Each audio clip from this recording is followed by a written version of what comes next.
Happiness as an aim is shallow and weak. It cannot withstand suffering.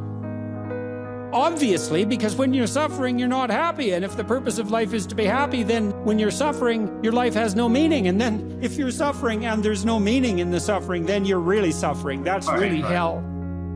Look, first of all, don't aim at being happy, because that's just not going to work, especially when the storms come and barbarians are beating at the gate. You can just forget about that. And there's going to be times in your life where you're suffering so much you can't believe it. And so you're going to need something a hell of a lot more robust than happiness to get you through that. And then you might say, well, what's more robust than happiness? Or maybe even what's more robust than pain? Well, how about adventure? How about we go out and sail the uncharted seas, you know? God, so to speak, has called us out for something far greater than mere happiness. He's called us out for the adventure of our life that's of sufficient moral integrity to justify the suffering.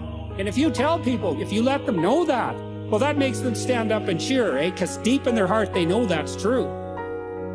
Remember the first time you finally pedaled the bike? You remember that, right? It requires you to keep pedaling. If you stop pedaling, the bike loses momentum, it slows us down, then it wobbles, then it shakes, and then it crashes.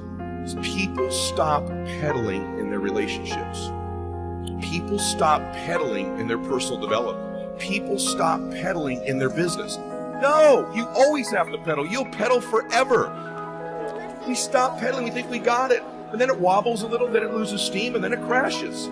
So the key is to keep pedaling. Personal development in your identity. If you don't keep pedaling, listen to me. If you don't keep growing, keep working on your identity, at some point you will sabotage the great relationship, the great business, because your results will exceed what you think you're worth. And you get out of life what you're deeply convinced of that you're worth. And so if you want the life to keep increasing, if you want to go to the next moment, you're perfect in this moment, but you got to pedal harder for the next moment. You have to pedal more for the next moment. Because what happens is if our results exceed our identity, as I've talked about 1,000,000 times, we will cool life back down and sabotage to get it back to where we think we're worth. That's true in your body. If you don't keep pedaling on your identity, in your fitness, in your health, in your wellness, and your body starts to get more fit than you believe you're worth, you will gain the weight back. You will lose the muscle mass to get it back about what you think you're worth. So the key thing in life, just like riding that bike, is to keep pedaling.